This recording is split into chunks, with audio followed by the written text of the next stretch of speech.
Haleluya. Amen. Haleluya. Ninawasalimu wote katika jina la Yesu. Amen. Ninawapenda sana watoto wa Mungu. Amen. Acha Bwana wa majeshi awabariki sana. Amen. Ninamshukuru Mungu kwa sababu Mungu ni wa ajabu. Mungu anaweza, Mungu anatosha. Mungu anaenea kwenye maisha yetu, ambaye ametupatia muda na wakati wa kufika ndani ya makutano ya leo. Ninasema jina la Bwana libarikiwe sana. Amena sana. Mimi namshukuru pia Mungu wa Papa Pastor ambaye alisema leo ndoweza kusimama mbele zenu kusudi tupate kuchangia chakula cha mbinguni. Haleluya. Haleluya. Haleluya tena. Ninawapenda sana tena sana. Ile siku ya tano tulizungumzaka juu ya neno la Mungu. Tukasema kichwa ya neno ni kuomba na kumtumikia Mungu. Kama tuko tunaomba ni kwa sababu tuko na mahitaji. Wakati unapiga magoti kunaomba Mungu, unamwambia Mungu, leo mimi najitia wakfu mbele zako. Sawa vile tunaombaka ile siku ya tano. Tunasema kama Mungu tunajitia wakfu mbele zako. Naomba siku ya leo niko na hitaji fulani ambayo inanisumbua. Mungu, ninapenda nikutanane na wewe na upate kutenda maajabu. Ninapenda nione mkono wako kupitia hii shida ambayo ninakuwa nayo. Jina la Bwana libarikiwe sana. Na wakati unaomba na ndani yako kuna kitumaini, unajua ule mimi naomba ni Mungu wa mbinguni ambaye alituokoa, ambaye anatutendea hakuna maajabu kila siku. Na kama ninamuomba tena leo, atashuka huko kitu atafanya. Haleluya. Na tunamtumainia pia. Na zaidi ya yote, hata kama tuko tunaomba Mungu, na tujikaze kumtumikia. Utasema nitamtumikia Mungu namna gani? Kuna njia mingi za kumtumikia Mungu. Kuna namna mingi ya kumtumikia Mungu. Kama Mungu ametupatia hii kanisa, ametupatia wachungaji, na ametupatia kazi ndani ya kanisa. Ni kazi gani? Kazi ziko mingi sana. Kuna waimbaji wanapitaka hapa kuimba. Kuna wenyewe wanapigaka pale sete. Kuna wenyewe wanapigaka pale ngoma. Kuna wenyewe wanafilmaka. Kila kazi kuko wa protokole. Kila kazi inafanyika ndani ya kanisa inasabilika mbele ya Mungu. Na jicho ya Mungu iko juu ya ile kazi. Ndio kusema kama kunaomba Mungu, mwambie Mungu, kumbuka kazi yenyewe nakufanyaka ndani ya hekalu lako. Kupitia ile kazi Baba, unisaidie, unitendee hakuna maajabu. Sharti Mungu anapoona unamuonesha ile kitu, atakusaidia na atakutendea mema na atakufungua katika shida ambayo unakuwa nayo. Amena. Amen. Haleluya. Mbele ya Mungu hakuna kazi kubwa, hakuna kazi ndogo. Yote ni kubwa mbele ya Mungu. Usidharau kazi uko nayo. Unaiona unasema basi kazi tu ya protokole tu kupanga watu. Eski itakuwa sawa kazi ya pastor kusimama pale kwa madhabahu kweli? Eski Mungu anaweza kutulipa sawa kweli? Mungu anajua na kulipa kufuatana na kazi yenyewe kunafanya. Usidharau, usione kidogo, usione haifai, usione haistahili. Mbele ya Mungu inastahili. Jina la Bwana libarikiwe sana. Tulisema wakati tulikuwa Afrika, tulikuwa tunamtumikia Mungu sana. Tulikuwa tunajitoa mkazi ya Mungu. Na tulikuwa tunafanya kazi ya Mungu tukipenda na tukitaka. Tunajua kupitia ile kazi ya Mungu ndio tutapata msaada. Na kweli Mungu ametusaidia. Kupitia makazi tulikuwa tunafanya kule, wakati tulianza ingia hii makazi ya protection ya ASER, tulikuwa tunamuonesha kazi tulikuwa tunafanya ndani ya kana. Na kupitia ile ndio Mungu alitukumbukaka, akatuleta hapa. Haleluya. Kumbe kama alituleta hapa, tulikuwa tunamtumikia kule 50%. Anatuleta hapa, tuko na kila kitu. Hatukosi hata kitu moja. Chakula tuko nayo, maji tuko nayo, mafuta tuko nayo, kila kitu tunataka tunaweza kuipata kwa ile kidogo yenyewe tunapata. Hata tuna kazi, lakini tunapata ile kidogo. kidogo, na ile kidogo natusaidia kuendelea mpaka vile mwisho wa mwezi. Haleluya, amen. Kumbe hatuko sawa na wale bandugu yetu bali Afrika. Ndio nikasema kusema ya kwamba hukumu yetu sisi na watu wale wa Afrika itakuwa tofauti. Juu wale ba Afrika banatafuta wanatosha jasho, lakini wewe hautafuti unatosha jasho. Na pamoja ile magumu uko nayo, akiwa anampenda Mungu na wakumtumikia Mungu. Sasa sie wakati tunafika huku tunajifunika blanketi, tunaona baridi, hatuone tena kama Mungu anafaa. Hatuone kama tunapaswa kwenda kufanya kazi ya Mungu. Tunalala yetu na tunadamarara kabisa, tunaona njoo mwisho. Ndio kusema hukumu yetu itakuwa hatari sana. Haleluya. Amen. Ile siku tulisoma verse ya Yohane 14:13-14. Tukasoma Yohane 12:13. Tulisoma tukamalizia Yohane 1-4. Haleluya. Ukataka unaweza enda kusoma kunyumba na Mungu atakubariki. Haleluya. Tukasema kwamba wakati Yesu alikuwa pamoja na wanafunzi wake, alikuwa anawafundisha mambo mengi sana pamoja na watu wote alikuwa anakutana nao. Lakini wanafunzi walikuwa na neema kwa sababu wakati Yesu anasema kwa mifano, sawa anafika fasi kwenye beko bopeke, walikuwa wanamuuliza Yesu ile mifano. Na Yesu anawatafsiria, wanaelewa alitaka kufanya kwa kumaanisha kitu gani. Haleluya, watoto wa Mungu. Na kweli Mungu akawasaidia sana, na wakati Yesu alikuwa anajiandaa sasa kusema kama anataka kupanda kwenda mbinguni, akasema, "Bandugu yangu, mjue kama mimi niko pamoja na nyinyi hapa.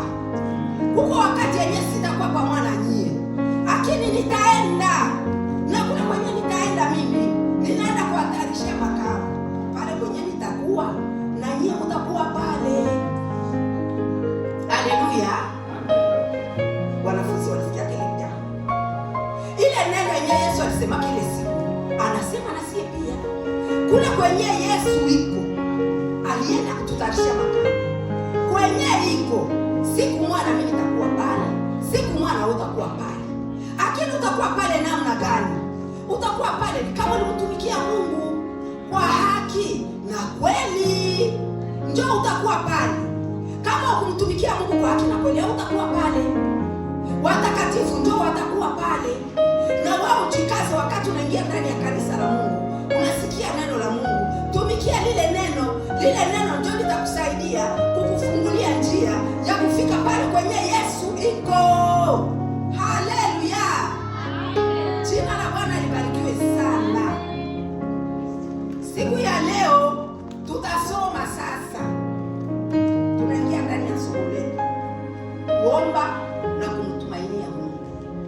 Kama unaomba mtoto wa Mungu, huku unaomba usiku na mchana, uko na hitaji ambayo inakuchosha, inakushinda, inakuangaisha, umtumainie Mungu ya kwamba hii niko naomba siku moja Mungu atanijibia. Na siku moja nitapata ushuhuda yenyewe na pia kushuhudia mbele ya watoto ya Mungu kufuatana na lile jambo lenye Mungu alinifanyia. Amen. Haleluya.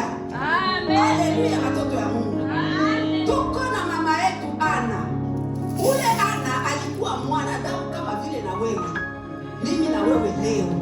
Ana alikuwa bibi ya Elikana. Na vile alikuwa bibi ya Elikana, alimpenda mwanake sana, na mwanake alimpenda Ana sana. Wakaishi pamoja kama vile bibi na bwana. Lakini pamoja na kumpenda Mungu, pia walikuwa wanampenda Mungu. Walikuwa wanaenda kanisani. Hakuna siku walikosa kutoa zaka na sadaka. Walikuwa wanaenda na wanabeba mpaka na chakumi wakati wanaenda kule kukanisa kwenye mtumishi wa Mungu Eli alikuwa. Kule ilikuwa ni Shilo. Walikuwa naenda safari mrefu sana. Wiko wanapanda wanaenda kule Shilo kwenda kuabudu Mungu. Na walikuwa wanatoa sadaka, na walikuwa wanampenda Mungu. Usizani ukimpenda Mungu, ukizani ukiokoka leo, unaamini kuwa Yesu ni Bwana na Mwokozi wa maisha yako, maana yake hutapata jaribu. Jaribu iko. Jaribu iko. Na jaribu na kwenda kufuata nyuma. Mtoto wa Mungu, shetani atuachie muda. Wakati unaamini, unasema ninaamini Yesu, mimi namtumikia wangu, shetani neko pale. Anajua wakati ulikuwa Misri, mulikuwa na urafiki na alikuwa sio kukamata mateka. Anajua wewe utamtumikia mpaka vile kifo kitafika. Sasa wakati unamtoka hapo, unaenda kuamini Yesu kwa Bwana na Mwokozi wa maisha yako, shetani anapekenya meno. Anaona kabisa kama unamponyoka. Hakuache hata kupiganisha usiku na mchana, kutuletea majaribu ya kila aina. Lakini shukuru Mungu kwa sababu tuna Mungu mzima. Ule Mungu ambaye ana macho 7, anatazama ulimwengu mzima kwa miniti na sekunde. Anaweza yote. Hata majaribu yanaweza kutufikia, hata vita ya shetani inaweza kutupigia. Mungu iko na yeye, wajibu yake ni kutupigania. Haleluya, amen. Anampenda Mungu, lakini akapata jaribu, na jaribu alipata, akakosa mtoto. Wakati alikosa mtoto, Mungu nyumba ba mama mnajua nipeke mtu akaolewa, Bwana anatosha mali yake, anaenda kuoa kwenu. Ni kwa sababu yeye kumzalia. Alikupenda, anaona sura yako inampendeza, lakini zaidi ya yote ana kitu kenye anangoja kwako. Niko anangoja apate baraka, na baraka ni mtoto. Ndio. Lakini sasa wakati unakaa Mungu nyumba upate mtoto, shida, magumu, matatizo. Analikala mpaka akafikia miaka 8 hapati hata mtoto mmoja. Lakini ninamshukuru Mungu kwa sababu Elikana mpaka pale alioa mwanamke wa pili, Penina, hakumkatalaka Hana, hakumdharau Hana, hakumshusha, kumuonesha kama Hana hastahili. Alimpatia heshima yake kama vile mwanamke wa kwanza. Haleluya. Mimi sijua Andrea alienda biliendeka hivi kunyumba. Okay. Jina la Bwana libarikiwe sana. Amen. Basi atatusomea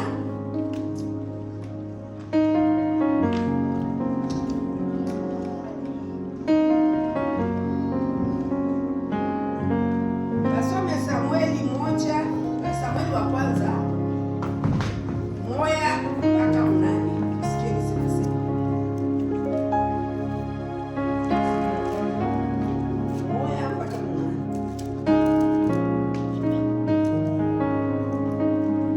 Kitabu cha kwanza cha Samueli sura ya kwanza mstari wa 8.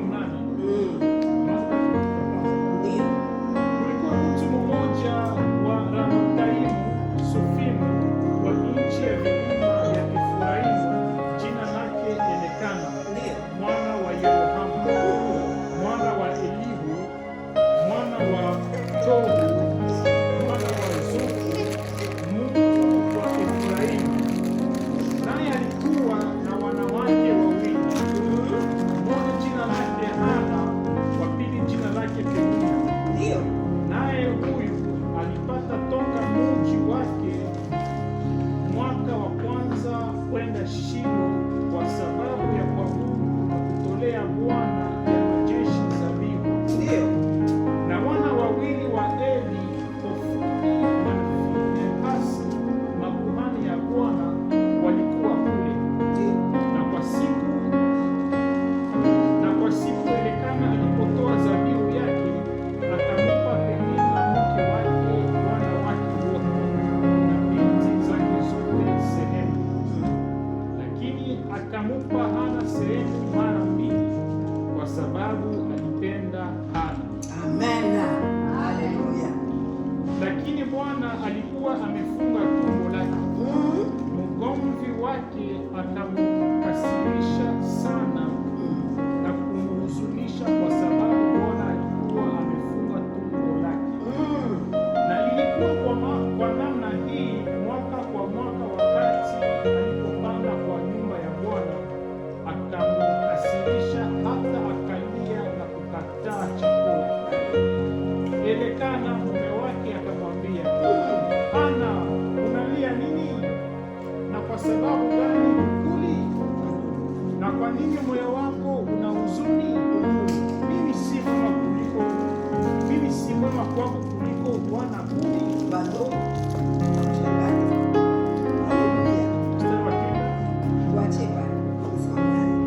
Haleluya. Si unasikia kama Elikana kumpatia ule bibi heshima yake, alikuwa anampatia fuade yenye anapatia Penina, anampatia mara ya pili, manake fuade anampatia mara mbili double.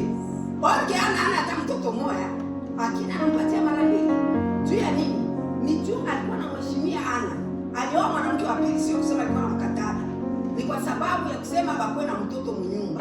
Lakini sasa akampenda Ana na akamheshimia sana. Kwa jinsi yenye ule Penina alimkoseshaka amani, kumtukana Ana modele yote, kumchafua modele yote, lakini Ana mkataa. Jina la Bwana libarikiwe sana. Tukaendelea kusoma, tunaweza kusoma hata ile mpaka 12 mpaka 18, 12 mpaka 28, tutasoma nyumba, tukaendelea, tutakawia sana. Lakini sasa inatufasiria kusema kama Ana alitii mume wake, akampenda mume wake kwa maana ile majaribu yote, akaendelea tu kubakia na bwana yake na kumheshimia pia. Lakini ilifikia kiwango yenyewe bwana yake alikuwa kumwambia, sasa bibi yangu, unakasirika juu ya nini? Juu ya nini kwani unakasirika? Eske mie kabisa siko wa lazima kushindia hata watoto 10? Ndio alimwambia vile. Juu ya nini? Juu amuoneshe kama hata mwenzake anazala wale watoto, hawezi kuwa wa lazima kumshindia bwana yake yeye. Haleluya.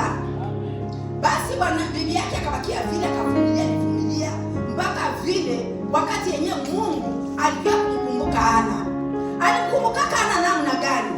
Wakati yule alitaka kuomba kwa kanisa. Haleluya, watoto ya Mungu. Tukua tunajikaza twende kwa kanisa kusikia neno la Mungu. Ndani ya kanisa ndio kuko majibu yetu. Mule ndani ya kanisa ndio tukakutanana na Mungu. Usipende kubakia kunyumba unalala na haujali, lakini kama unaingia ndani ya kanisa, pale tutakutanana na Mungu mzima. Na tutakutanana na Mungu mzima kufuatana na neno la Mungu ambao kunasikia. Jina la Bwana libarikiwe sana. Wakati yenye Ana walienda tena kule kushilo, mara nyingine wanaenda kutoa sadaka. Ile siku alienda kana uzuri wa ajabu sana. Hakulala mzuri juu mwenzake alimchafuaka sana. Kufika pale Ana, wakati mkutano uliisha, basi akaenda ngambo ya kwe pale kupiga magoti na kuomba. Ana alilia na huzuni mkubwa sana. Eli mtumishi wa Mungu alikuwa anaikana, alikuwa anapokea watu kama wanatoka kanisa, wanakuwa wanalaga mtumishi wa Mungu. Basi wakati waliendelea kulaga mtumishi wa Mungu, Eli akaangalia kule, anasikia kafio kama kikosa kile nyuma. Gizi Ana iko anaomba. Akaangalia kisa huyu mama ni nini? Mbona tia nini iko na fio ya modeli ya hivi? Akaenda kumwangalia. Ana iko anaomba, iko analia mbele ya Mungu wake. Lakini mtumishi wa Mungu akamwambia, Ana, mpaka wapi? Kweli kabisa. Unakuwa unalewa mpaka mkanisa. Haleluya. Amen. Mpaka mkanisa unakuwa unakunywa pombe mpaka mkanisa. Akinaangalia, watu ya zamani walikuwa na adabu. Watu ya zamani walikuwa wakujishusha. Watu ya zamani walikuwa na yeye mtumishi wa Mungu maana yake. Haleluya. Ule mama alimwangalia kama mtumishi wa Mungu, anasema mtumishi wa Mungu, kama vile ushivyo, mimi kijakazi wako silewi, hapana, lakini mimi moyo mbele ya Mungu wako, kusudi Mungu wako anikumbuke. Mimi ninalia, ninapenda na mimi nipate mtoto. Unasikia na maneno kutoka ndani ya kinywa ule mama, maneno ya busara kabisa. Unasikia wakati alimwambia mtumishi wa Mungu vile, mtumishi wa Mungu akasikia neno la Mungu. Naye mtumishi wa Mungu akusema mara pili, akasema, mama, ifanyike kama vile unasema. Mungu wangu ajilie maombi yako. Jina la Bwana libarikiwe sana. Basi saa ule mtumishi wa Mungu alisema vile, Ana pale akakuwa saa mwenye anafunguliwa, akakuwa pale na furaha. Na kisi aliendeka kunyumba, bakakutanana na bwana yake. Ile siku akabeba mimba ya kuzala mtoto Samuel. Haleluya. Jina la Bwana libarikiwe sana. Kwa Mungu kuna vyote. Unapomtumainia Mungu, Mungu yuko pamoja na wewe. Unapomtumainia Mungu, Mungu hata kuachilia. Hata ipite siku, hata ipite miezi, wakati Mungu yuko pamoja na wewe, sharti siku moja Mungu atakujibia. Wakati analiondoa na Elikana, aliendelea kuomba, hakukataa kuomba, aliendelea mpaka ilifikaka miaka 8. Iko anaenda kanisa, hakukosa kutoa sadaka, hakukosa kutoa 1/10. Aliendelea kama desturi, na ile siku Mungu akamkumbuka. Haleluya!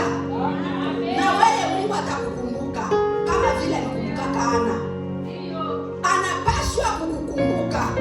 Kitu ya lazima, jitoe mkazi ya Mungu, tumikia Mungu na Mungu atakuwa pamoja na wewe. Haleluya! Amen. Jina la Bwana libarikiwe sana. Amen. Basi tutasoma Ayubu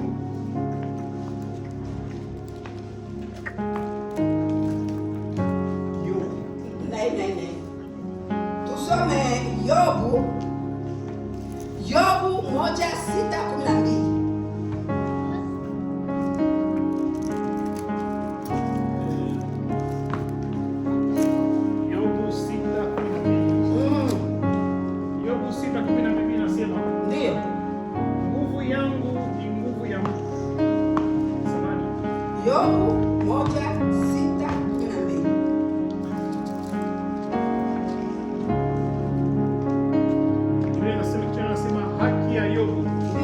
Basi ilikuwa siku moja wakati wana wa Mungu walipokuja kujiweka mbele ya Bwana, naye shetani alikuja katikati yao vile vile. Bwana akamwambia shetani, unatoka wapi?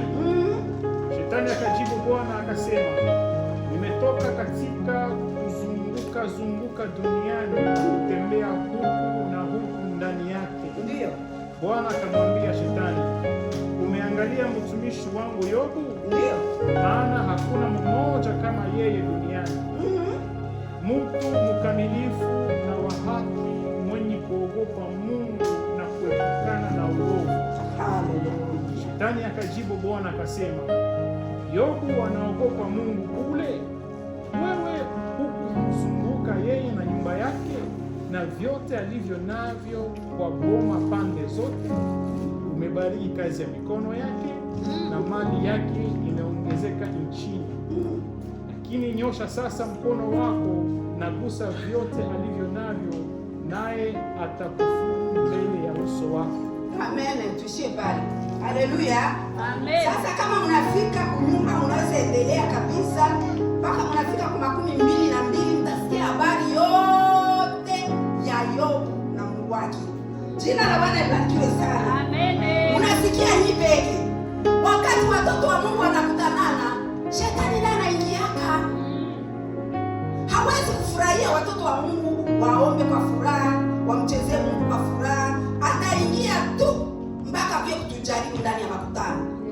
Lakini sie tushikamane na Mungu wetu, tujue kama hata shetani anaweza kujaribu, hata fanya kitu.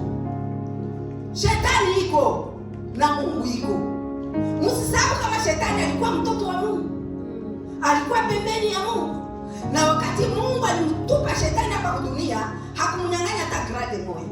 Ile grade zote alikuwa nazo Mungu alimwachiaka, na ndio maana shetani atakapanda mabega, anaona kama iko na nguvu. Bongo yake hapo ina nguvu. Mungu iko na nguvu kumshinda shetani. Amen. Jina la Bwana libarikiwe sana. Amen. Habari ya Yobu, sikia kisi Mungu iko anamtaka Yobu.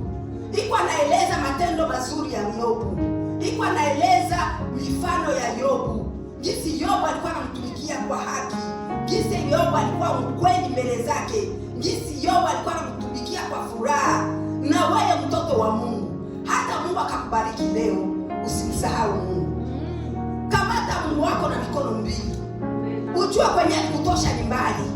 Afrika tuliteswa, tulipondekana, tulihangaika. Na kama Mungu alituleta hapa, ni wajibu yetu kumtumikia. Kumshukuru matendo makubwa yenye tutendeaka.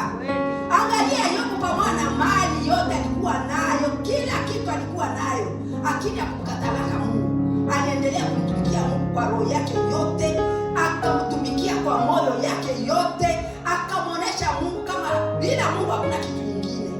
Haleluya. Amen. Na ujue kama unamtumikia Mungu kwa furaha, Mungu anakuona jipika kifue kwa kitaka juu yako. Mungu ndio alimchonganisha Yobu na shetani, lakini akumchonganisha, aliona kama Yobu atashinda ile jaribu ya shetani. Mungu hawezi kutumia jaribu yenyewe nayo kama wewe hautashinda. Atakutumia jaribu na ile jaribu anajua sharti utapigana na utashinda ile jaribu. Jina la Bwana libarikiwe sana. Amen. Basi na vile Yobu alijikaza akapata majaribu yote, shetani anamwambia nimekuona, basi umempatia mali, mpe watoto, mpe mafuko, mpe magari, mpe manyumba, umpatie kila kitu. Hata kukufuru siku gani? Pima kwanza siku moja. Umpime kumnyang'anya ile vitu kama hata ukufuru. Mungu iko anamwambia bana, anasema hawezi. Ule ni mkweli mbele zangu. Hawezi hata siku moja. Lakini shetani alifikia mpaka wakati yenyewe alienda kumwambia Mungu, unipatie ruhusa nende nigusile vitu yake uone kama hata ukufuru. Basi Mungu akampatia ruhusa, akasema wewe kitu mimi nakuomba usiguse tu roho yake, lakini kila kitu uguse. Jina la Bwana libarikiwe sana. Na vile kabisa shetani aliendaka na nguvu zake zote na moto yake yote kusudi tu apate namna kuangusha Yobu, lakini hakupata muda. Vitu yote iliisha, watoto yote walikufa, Yobu akabakia masikini wa ajabu. Ilifikia mpaka muda yenyewe shetani tena anaenda kuonana na Mungu, anamwambia vitu yote ni mnyang'anya, lakini inabidi sasa niguse kumwili yake ndio atakukufuru. Hayaitika, jua hayaona Yobu anatikisika. Mpaka sasa hivi kumpiga majipu ya ajabu.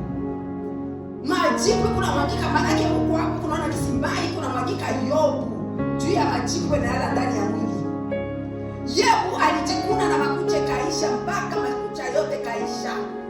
Alikamata kisu, jiulize mtu anakamata kisu ndipo anajikuna nayo.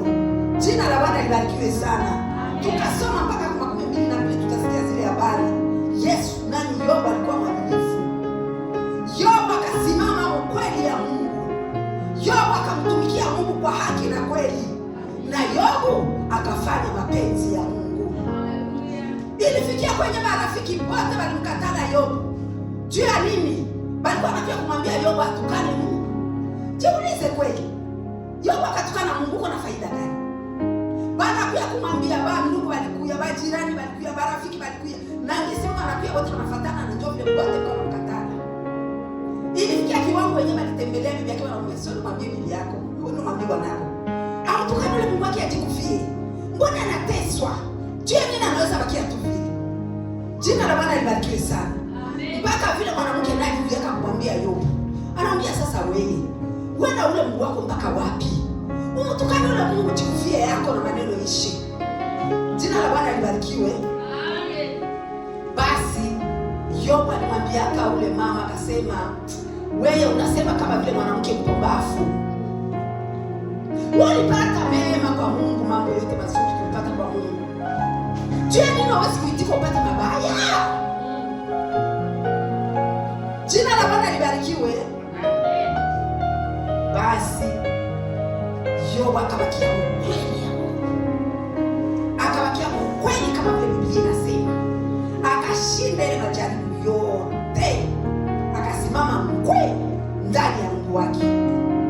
Jina la Bwana libarikiwe sana. Kati yetu sio wote, hakuna mtu mwenye ataweza jaribu yenye Yobu aliwezaka, na Yobu akaishinda. Na sisi kama tutaweza pata jaribu, watoto ya Mungu tuye Mungu iko na sharti Mungu atupiganie majaribu yote tutaweza kutanana naye. Jina la Bwana libarikiwe sana.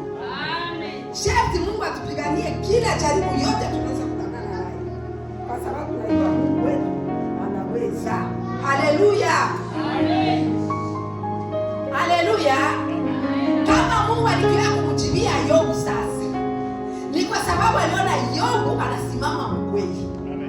Mungu sasa akamtia mwexame, akasema kusema kabisa niwe kama Yobu kweli ananipenda, nitamtumia wale watu wenye walikuwa wanajaribu kutia majaribu. Akamtumia sasa wale marafiki yake bakuya kumwambia tusamehe unasimama tu Mungu wako, haupendi kugeuka, haupendi kubadilika. Unaona? Na bibi yake naye akaona basi faida gani? Oma tu nitengeneze naye basi, kama takuya kufa akufe, asikufia muda roho mbaya. Bibi naye akapata naye muda wa kutengeneza na bwana yake. Akasema, bwanangu nisamehe. Mimi naona yote vile tunafanya haubadiliki.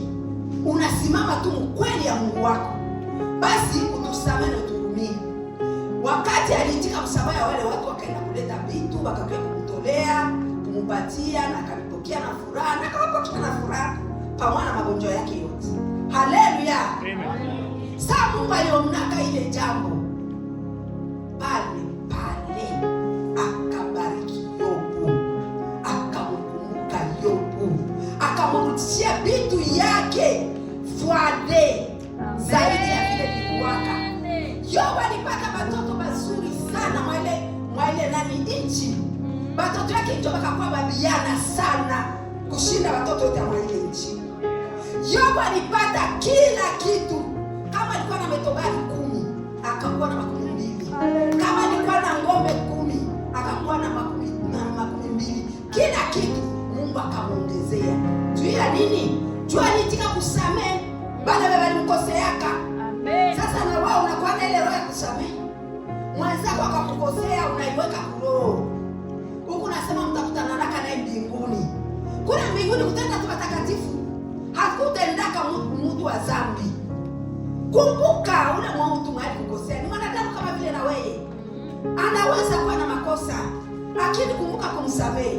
Kumbuka kumrudisha kwa roho yako. Yeye kama atakusamehe, yeye na Mungu wake. Lakini wewe uko mtakatifu mbele ya Mungu. Kama vile Yobu alipenda kuwa mtakatifu mbele ya Mungu. Jina la Bwana libarikiwe sana. Amen. Yobu akakubaliwa na Yobu akabarikiwa. Ule Mungu alifanya kazi ya Yobu. Iko juu yako. Iko juu yangu. Iko juu yetu sote. Sharti atatulipa tukimshika na mikono mbili. Ukimtumikia kwa haki na kweli. Usiangalie mama yako, usiangalie baba yako, usiangalie mtoto wako. Kila mtu atalipa kwa matendo yake mwenyewe. Hautalipa juu ya baba yako, hautalipa juu ya mama yako. Wewe simama mkweli ya Mungu. Tumikia Mungu wako. Ujue hapa kwa niko natumika juu niende mbinguni. Hautumika juu mwende na mama yako mbinguni. Hautumika juu mwende na bibi yako mbinguni. Unatumika juu yako wewe, wende wewe pekee mbinguni.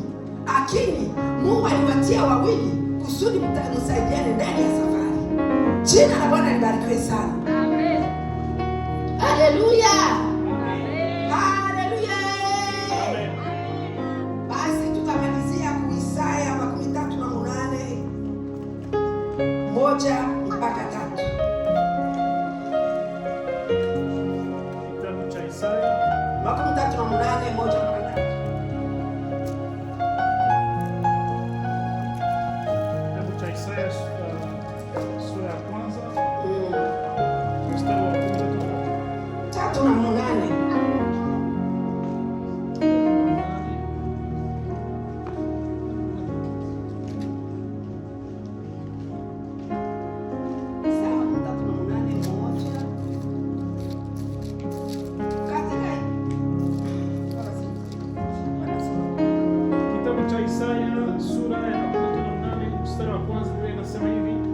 Katika siku zile Hezekia alikuwa na ugonjwa karibu kufa, na nabii Isaya mwana wa Amozi akakuja kwake akamwambia, Bwana anasema hivi, tengeneza maneno ya nyumba yako, maana utakufa wala utaishi. Ndio.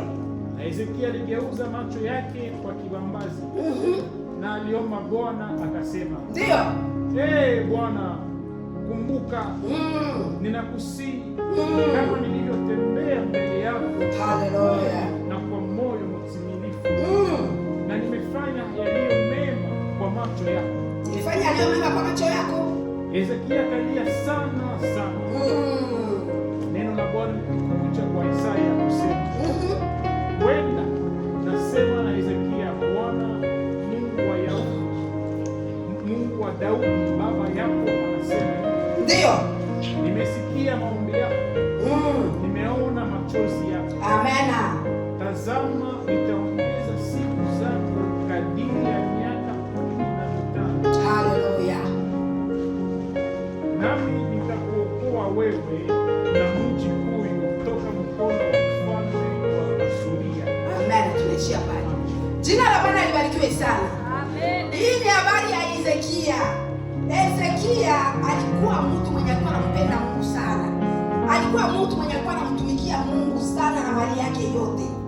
alijitoa mkazi ya Mungu. Na ilifika wakati yenye Hezekia aligonjwaka.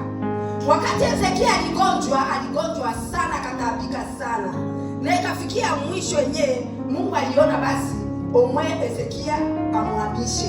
Jina la Bwana libarikiwe sana. Lakini Mungu akatumikisha mtumishi wake Isaya, akamwambia wende uonane na Hezekia, umwambie atengeneze mambo ya nyumba yake, kwa sababu kufa atakufa, yeye hatapona. Basi Isaya alienda nabii kwenda kumwambia Hezekia, Mungu ananituma tengeneza mambo ya nyumba yako, utakufa hautapona. Wakati Hezekia alisikia vile, akanyamaza kusema kitu, hakujibu yule nabii kitu. Basi nabii wakati alienda, Hezekia akaenda lala kitanda, akageukia kwa kibambazi, akaanza kulia. Alilia, iko anaonesha Mungu matendo yake, kazi zote alikuwa anafanya. Mtoto wa Mungu, usitiki hata siku moja kwa shomere mkazi ya Mungu. Uko pale, usitiko kwa shomere. Kuwa na kazi unafanya mkanisa. Kuwa na tana kazi kidogo yenye utaonesha Mungu. Wakati uko naomba, mwambie Mungu nikumbuke. Kumbuka mimi niko mwimbaji. Kumbuka mimi niko mtafsiri. Kumbuka mimi niko protokoli. Kumbuka mimi naongoza kanisa. Kumbuka mimi nafika kwa kanisa. Kumbuka mimi napiga kangoma. Kumbuka mimi napiga kasete. Kumbuka mimi nahubiria Injili. Kumbuka mimi nafarijia kama watoto yako. Kumbusha Mungu kama vile Hezekia alimkumbusha Mungu. Haleluya. Amen. Akalia mbele ya Mungu akasema, Baba, kumbuka.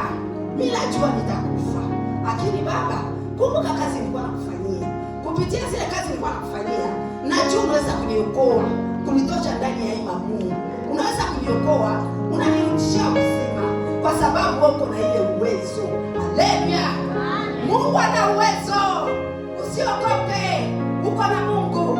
Ya lazima na kwamba mtumikie kwa haki na kweli, na zaidi ya yote ufanye mapenzi yake.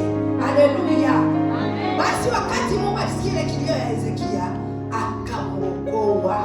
Akatuma tena ule mwaka nabii Isaya, akamwambia nasikia kabisa mtumishi wangu anaomba, analilia, na mimi nasikia kilio yake. Mimi nakutuma tena, rudia ndio kwa haraka. Wewe umwambie ya kwamba nasikia maombi yake, na zaidi ya maombi yake. Haleluya. Mimi namuombelea tena miaka 15 zaidi ya ile alikuwa nayo. Amen. Haleluya. Kama Mungu alimwandikia kusema kama atakufa na miaka 100, Mungu anaongezea 15. Maana yake atakufa na 100 na miaka 15 yulu. Haleluya. Amen. Haleluya. Amen. Na kumbuka na mimi napendeka sana mahubiri ya Hezekia. Mahubiri ya Hezekia nilifufuaka mie. Mie niko nasimama hapa nilifufukaka na hii neno la Mungu. Hii habari ya Hezekia ilinifufuaka mie. Nilikuwa mwenye kufa. Haleluya. Amen. Niligonjwaka. Magonjwa niligonjwa ilikuwa magonjwa ya ajabu. Magonjwa yenyewe haikuwa na jina. Siwezi kuwafasiria ilikuwa magonjwa gani. Ila watoto yangu wanajua kama niligonjwa ajabu sana. Bakanibeba kwa hospitali. Pale tulikuwa Kigali. Pale tulikuwa tuko barefishe pale Kigali. Na wakati tulifika kule kwa hospitali, bali pima modele yote wakakosa magonjwa. Hapa hiyo ni magonjwa gani? Mimi niko navutia nataka kufa. Nilikuwa kabisa mauti. Jina la Bwana libarikiwe sana. Basi nikaona kifo yangu inafika. Wakati niliona kifo yangu inafika, nikasema sasa mimi natakufa sana gani? Juu ya nini niweza kufa hivi? Mimi mtu nilikuwa namtumikia Mungu Afrika Bukavu. Nilikuwa mama kiongozi kule. Nilifanya kazi ya Mungu kabisa kwa furaha. Na watumishi ya Mungu walienda na mafuta nafasi yote. Nilifika Kigali, nilimtumikia Mungu vile. Sasa nikaomba. Nikasema nakumbuka habari ya Hezekia. Mungu, mimi naomba kwanza unisamehe. Hii magonjwa sio kwenye litokea. Balikuwa nalalamika tukasema mama pastor iko na sida. Juu niligonjwa katika masanduku. Magonjwa haibikani. Maana yake nikazofika ajabu. Na Na vile niliingia kama kitanda nikasema hivi wamganga wanaingia kutunza wagonjwa na mtu alikuwa ananichunga ni mama Tete. Ule mama anaweza kushuhudia ile ushuhuda niko nashuhudia. Baka watosha nje, wakasema batoke nje juu daktari anataka ingia na wagonjwa na wamganga biko wanakonsulte wagonjwa. Mimi nikabakia mipiki. Ila mama Tete akamwambia watu walikuwa wanasema watu mnaniangalia mama siku wewe nimekea yake mbaya uniangalia yeye asikate roho na misiko.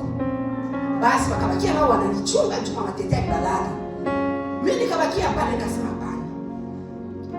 Kamata kwanza nijifunike sawa vile Ezekiel alifanyaka sawa vile neno lake linasema. Nikakamata dra nikajifunika. Nikageuka na mimi kibambazi. Nikasema Mungu unikumbuke mimi mtoto wako Anyesi Mwamunganga. Unanijua Baba. Miaka mingi niliokoka Mzambe Malamu. Unijua kazi nilikuwa nakufanyia. Nilikuwa mwimbaji. Nikatoka nikakuwa msekretari. Nikatoka nikakuwa mama kiongozi. Unajua kisi nilitumika ile kazi.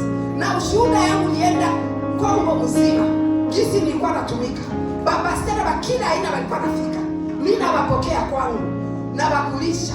Baba, naomba sasa kama hii magonjwa ilikuya, juu nilikukosea, juu ya dhambi yenyewe unajua, mimi sijue, naomba unisamehe.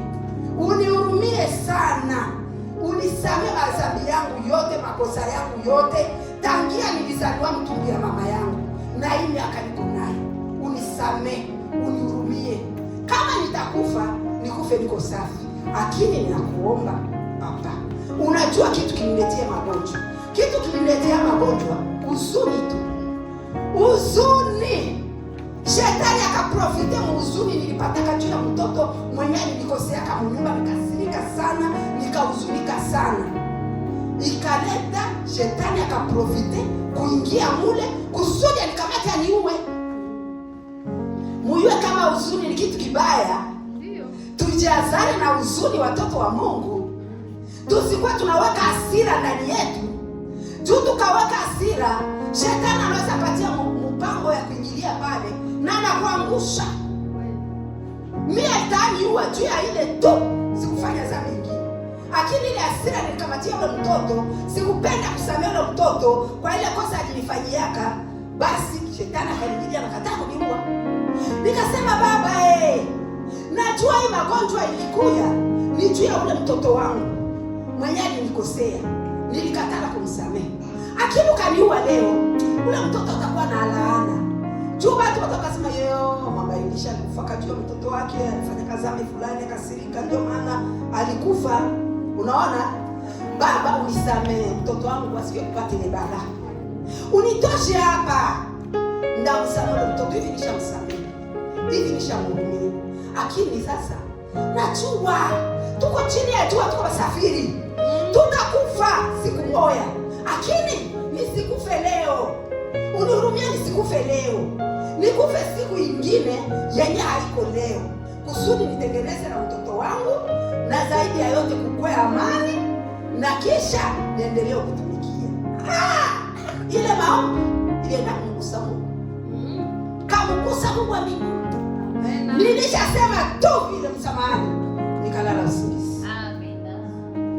Wakati nililala usingizi, nikaona niko kanisa. Kipawa yangu mimi ilikuwa ni kumchezea Mungu kanisa. Hii mzee na hii miguu na migongo. Njina tunasicheze sana. Afrika nilikuwa nacheza mie. Bakaulize mama Robilo. Mama wana sakana kabati kama mama na mstari na zambi. Mimi nakwambia ilikuwa ajabu. Ajabu. Watu walikuwa wanaona kisingo naenda mbinguni na ile mchezo. Haleluya. Nilikuwa nacheza, sicheze juu ya kuonesha wanangu hapa. Mimi sicheze juu ya watoto wangu hapa. Nacheza juu ya Mungu wa Israeli. Amen. Nakumbuka ameniokoa. Aliokoa jamaa yangu na watoto yangu wote. Wakati mimi nekana mkiti, mimi naona gisi ya watoto biko baanje kwa wanaingia Mungu. Mimi naona wanangu biko pastor. Mimi naona na mimi niko mama kiongozi. Nasikia fiere ya ajabu. Najiona niko nanenepa tu na ile raha. Saba natuma wimbo. Nitacheza mpaka vumbi na ruka. Vumbi na ruka bandugu. Ilikuwa ajabu. Ndio. Sasa nikalotaka mimi naingia mkanisa. Sasa niliingia mkanisa, nikaingia mkanisa mimi nachelewa. Bana kwa saa za nyimbo za shangwe. Nyimbo zikanipita. Nilifika tu. Napiga kutukuza Baba asante kwa sababu unanifikisha ndani ya kanisa kwa jina la Yesu amen. Sio niko nakimbilia nilicheza. Nikakimbia kule mbele. Nilichezaka. Ile siku kulikuwa bageni. Mnoto Mungu kwa ananionyesha. Bageni walikuwa mule. Watu wanasimama, watu walikuja kutoka ngambo na ngambo wanakuja kufanya seminari pale. Niko nasema, mama gani ulikuwa acheza vile? Asema, mama pastor yule anacheza sana yule mama. Anampenda Mungu sana. Unaona? Mwaila mcheza tuko tunacheza. Mimi naona tunazungukiwa, watu yote wanaenda kuikala. Mimi njoo mimi nabakia pale mkiwanja. Na masimba zinanizunguka. Njoo ile magonjwa majali nilipata. Wakati niliona ile masimba nikasema kwa jina la Yesu. Pale nikaona mtu anakuja anavala kanzu ya mweupe anachomoka pale. Anasema Anyesi, sasa mimi nakuja kusaidia. Maombi yako yasikilika. Unaona jaribu ulikuwa nayo. Njoo ile masimba yote hii unaona yanazunguka. Sasa mimi nasema sasa Baba, nitafanya haya. Ase wewe kimya ile masimba. Itoke ndani ya mwili wako na itoke ndani ya maisha yako. Mimi nasema ndaweza yasenda kwa nguvu. Lakini na mimi nakusaidia. Wewe simama hapa na mimi ndasimama pale. Njoo tulianza kemea masimba. Masimba na vile niliona ziko zinaregea, zikapotea. Nikasisimuka msingizi. Sasa nilisisimukaka.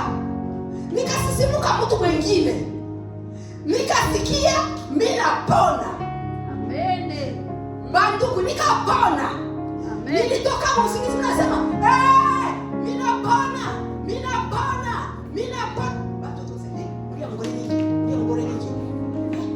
Anashaka kufa. Ndio anasema, anataka kufa. Vile ndio mtu anakufaka. Bote wanakufa.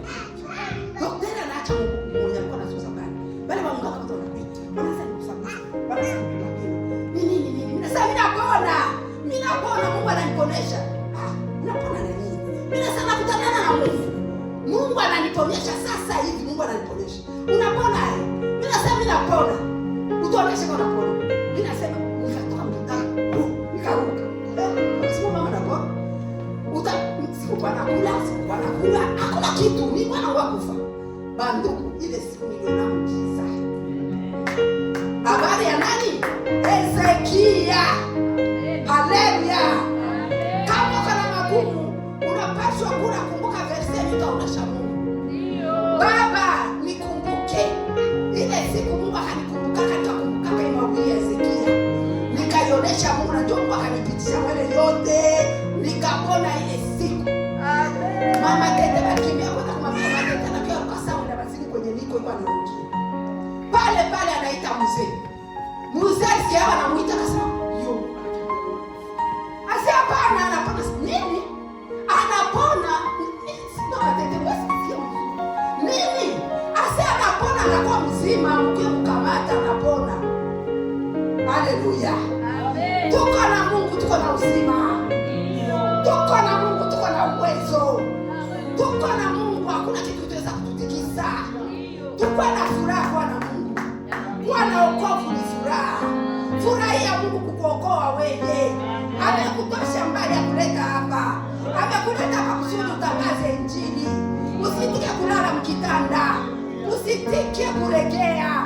Usitike kuchoka. Hapana kabisa. Hata mtoke na kuya. Wewe mwambie mchoko shindo kwa jina la Yesu. Mimi naenda kanisani. Naenda kumtukuza Mungu. Kama singekuwa Mkristo, singepata ile wokovu. Tu singeiomba nini. Lakini kwa sababu nilikuwa Mkristo na nilikuwa nasoma Biblia, nikamkumbusha na Mungu. Kama vile Ezekia nikumkumbusha Mungu, na wewe utamkumbusha nini? Utamkumbusha nini? Umkumbusha kazi unafanyaka. Ile kazi unafanyaka usidharau. Mungu anaijua na Mungu atakutendea makupitia ile kazi. Uitumike tu unataka. Usipende kuregea. Unasema hivi mwenzangu anaregea na mimi regea. Hapana. Mbinguni ni ya mtu mmoja, haiko ya watu mbili. Au wangu. Neema ya Mungu tukuzalishe sisi wote kule. Unasikia? Mimi sitaenda na mtoto wangu. Mtoto wangu ataenda lake, nitaenda wangu. Neema ya Mungu tukuzalishe sisi wote kule. Lakini ya kwanza, tumtumikie Mungu tukitaka. Tumtumikie Mungu tukipenda. Tujue kama Mungu yuko pamoja na sisi. Na Mungu hawezi kutuachilia. Mwenye anatumikia Mungu hawezi kupata kihongo. Bam! Majaribu itakuja, vita itakuja, matatizo itakuja, lakini Mungu ni mshindi wa mambo yote. Kwa jina la Yesu. Amen.